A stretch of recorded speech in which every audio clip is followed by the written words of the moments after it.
about what I wrote, and I was thinking about why do I sing? And my mom sang a lot. We sang on trips in the car. We sang at church. I sang at my grandma's church with her, and we always had song. And it was okay if we did the na-na-nas and then picked up another word because we forgot what went there. So I did. I grew up singing, loving to sing. And then all of a sudden, there became the perfection of harmony. You know me, when they told me homily, I called it hominy because you stretch a little bit a long way.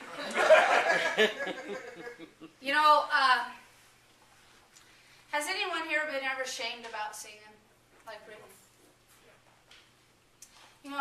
God sees the heart song. God hears the intention. I don't think a whole band got out and played with Miriam while she sang. I do think there are things that are beautiful, but I'm going to tell you a little story. You may know Judy Fiel. She's a feminist lesbian writer. She's from Big Timber, born and raised in Big Timber. I went to one of her conferences one time, and she believes that she's called to help people heal through singing. And she said, if you go up to somebody and say, boy, that color doesn't look so good on you, you might hurt their feelings. But when you say to someone, you can't sing, you scar their soul.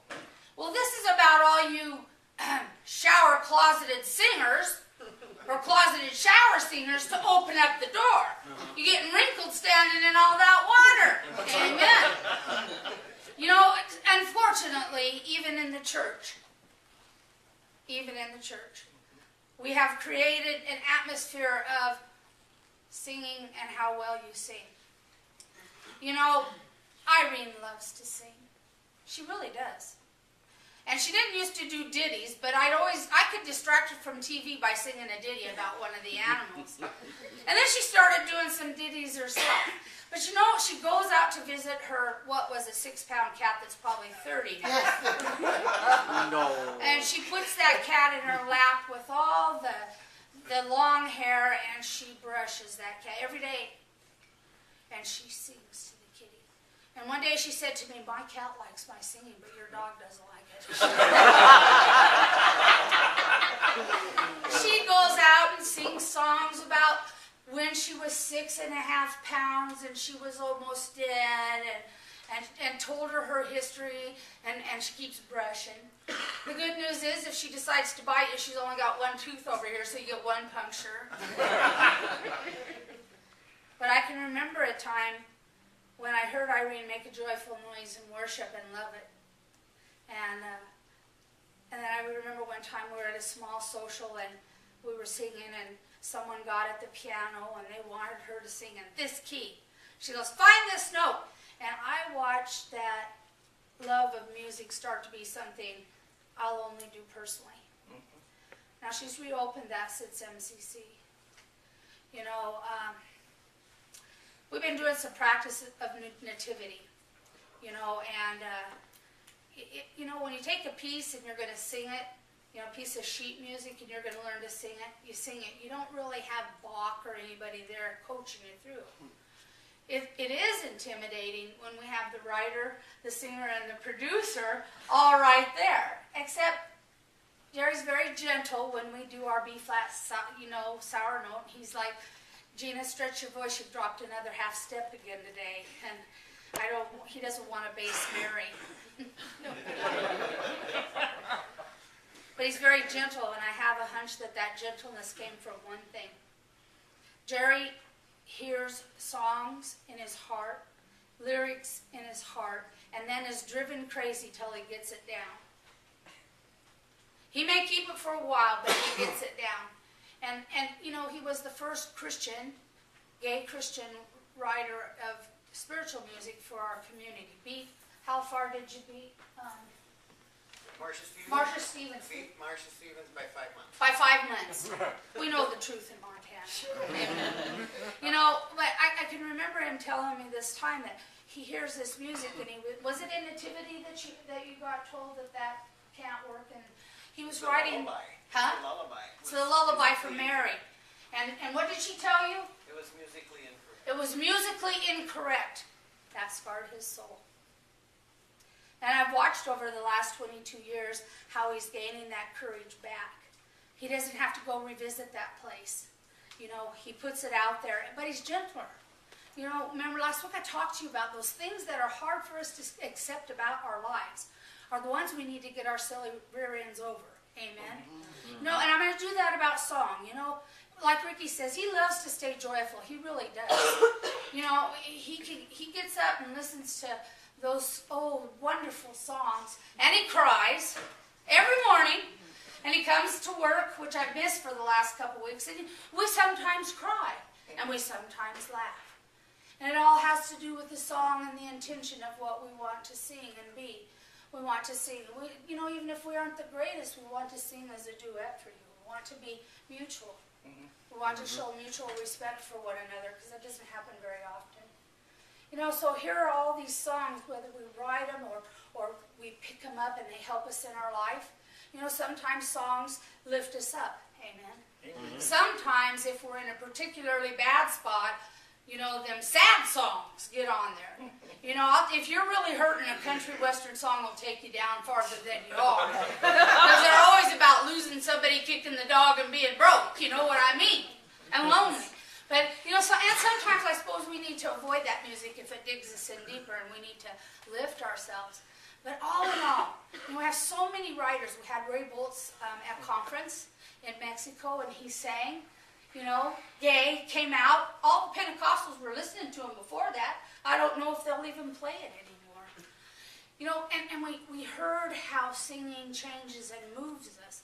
And yet, even though we have those new writers, once in a while, there are songs from our childhood that when we hear still holds magic. You know, I want to tell you before we play this clip, one time Mom and I were at church, and it was MCC at our other building. And she was sitting there, we played How Great Thou Art. And you know what she told me? Gina, I heard my mama singing. Wow. I'm like, you know, it was hard for her to see me as a pastor. You know, she did not go, when you grow up, I hope you'll be a lesbian pastor in a gay church. Like such a and I want you to uproot my life and make me afraid to see anybody in Pal, and I can't answer anything. You know, it wasn't. But in that moment, God had touched her, and she heard Grandma. You know, and for her, that was an affirmation. It was an affirmation. And so I'm going to close this sermon with How Great Thou Art. Just take that time to rest, and then we'll lift it up to victory chant before we do communion.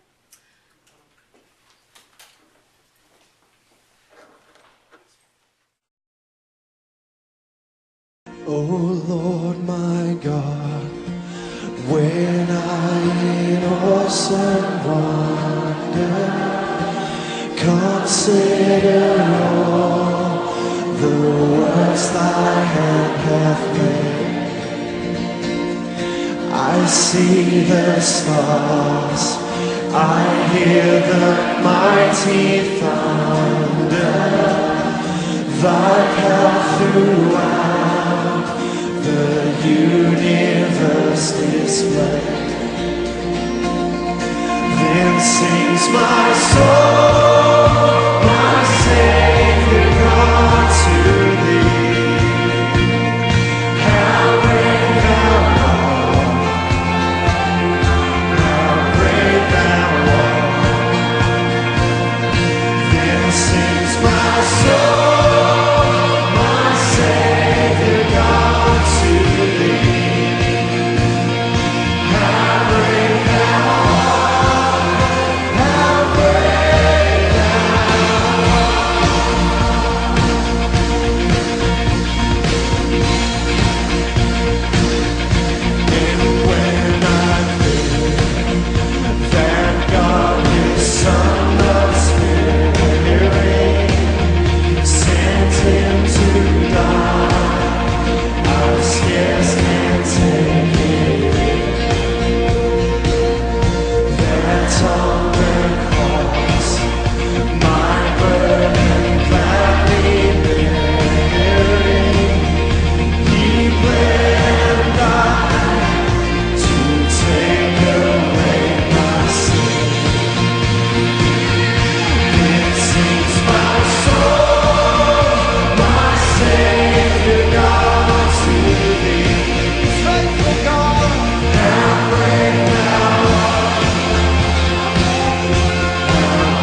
buried, sent him to die.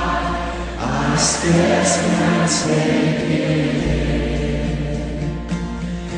that on the cross my burden gladly bearing, he bled and died to take away my sin. Then sings my soul, my Savior God to thee. How great thou art, how great thou art. Then sings my soul, my Savior God to thee. How great